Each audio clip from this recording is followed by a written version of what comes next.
Hi guys, you're staring at an ABUS EC660, which is a dimple lock from the ABUS range. You can see it's got kind of a wide open keyway, which doesn't necessarily make it easy. There's a little nasty bit of warding up here. It goes all the way back down the lock and kind of blocks the pins from this side. You can get up and under it, but it's a bit tricky. So I'm going to come in from the other side, which means it's not a very comfortable picking position for me, and I actually need to stare down the barrel of this to get an idea of what I'm picking. So I'm changing position, picking position today, and I'm going to be filming from the left rather than from the right, and with a bit of luck I'm not going to make too much of a mess of it, and we're going to be able to get this lock open in a few minutes, but I'm losing focus, of course. Always. Let's try and zoom out a bit and see if it gets any better. Okay, I've got a bit of focus. It looks like we're going to be able to keep it. So let's go. Coming in from the right, as I say. Nothing on 1, nothing on 2, nothing on 3, nothing on 4.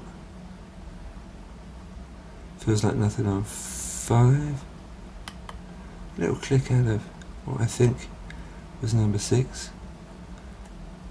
Let's come back to the front and see what happens.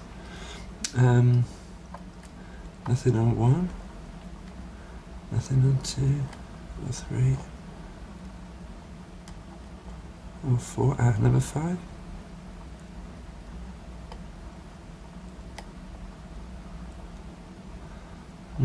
Number 5 feels interesting, but I got a little click. I'm not sure if it was the pin or the warding. Let's go back in. Number 1 feels like it's set there actually. Or overset, anyway. Got a click on number 3, so I'm coming back to the front. Just overset pin number 1.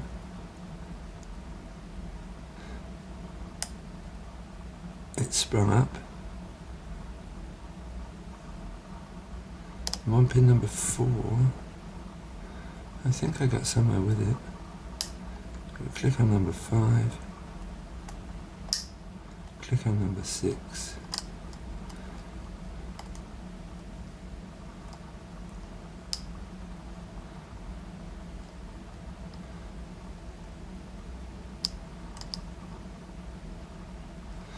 I haven't got enough light at all, and I feel like I'm going in blind, because all day I've been picking this. I've been looking down the barrel and setting the pins that I can see need manipulation.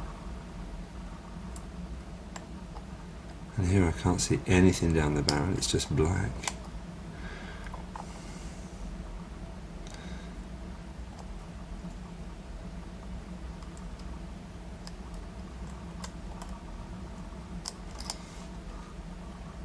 It's overset. It's number 3.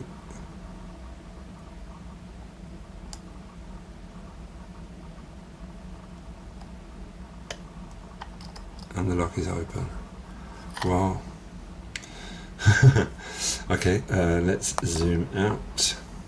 Put my camera back in a kind of traditional position for me, which is right in front of my mat. Oh, sorry. Now I do have a key, but typically I don't know where it is.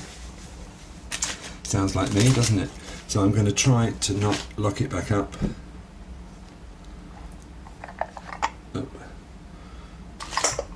Put my camera down here. I'm going to try and get this little baby open. So, as I said, this is called the EC660. It wasn't very expensive for an ABUS dimple. Some of them can cost about €40 on Amazon. This one was about 18, I think, something like that. So I wasn't expecting it to be too high quality or too high security or anything, but it actually presented quite a few challenges to picking. As you can see, it required quite a delicate touch, and was actually quite annoying to pick. I think that should be okay. Just to be on the safe side, I'm going to try and find a shim amongst my mess. Theoretically there should be a packet of shims sitting right in front of me, but you know, as it goes, you can never find one when you want one. Well, we're going to go without then, aren't we, I suppose. Always use a shim, says Tony. Always use a shim. Can't find the bloody shim. Let's go. Cross our fingers. Up, we're gone. Okay. Now we've got some passive pins at the top. We're going to just hold those in. Try not to use them. Let's knock them out. Go, go, go.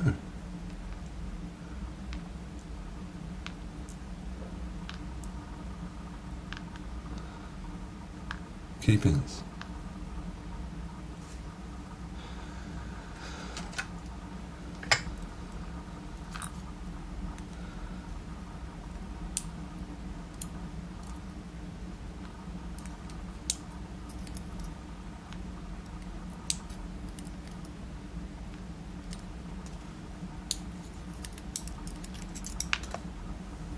Voila. 5,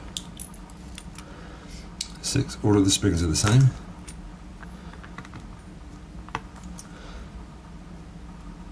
So, what do we notice to start with? Extremely small springs.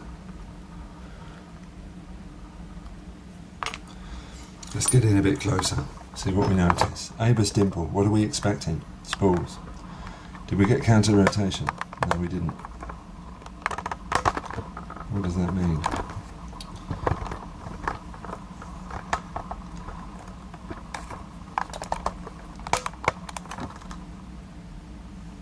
Let's have a look.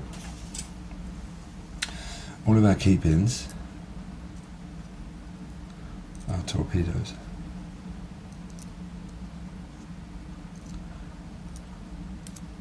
No, not all of them. This one is kind of like a T-pin. This one has got a beveled bottom or a T-pin bottom. Can we focus on that, please? Yeah, you can see the bottom is marginally thinner than the rest, which creates that stuck on the shear line impression.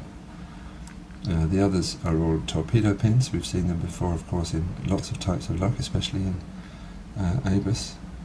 They go slightly narrower at the bottom and then they've got a ridge, kind of like a spool effect if you like. Extremely liable to overset. So the first thing we can see in this 660 is that they're expecting lock pickers to get an overset. All of the drivers, well, more or less all of the drivers, are standard, long, bog standard drivers, not a spool in sight. We have a very nice like kind of barrel pin here, with a serration at the top and a serration at the bottom. Of course the serration at the bottom doesn't come into play. And the other three are all standard again. Stainless steel towards the front of the lock, of course, for anti-drill, and then kind of standard towards the back. An ABUS dimple without a spool. Very strange. It looks really to me like they're following in the footsteps of Vachette or Tessa. As you've seen, I've picked the V5 and the Tessa T5 here on this channel, in that they're using a kind of a standard driver, but they're just having the overset trap or the torpedo or the serration on the key pin, so making it particularly difficult to pick for people who are heavy-handed. It's just going to overset.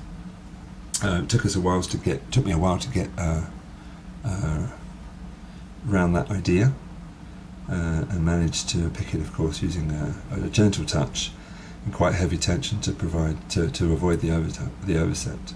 As you can see, it's got a 2-star SKG, the Dutch and probably German standard, and ABUS rate this as an 8 out of 10.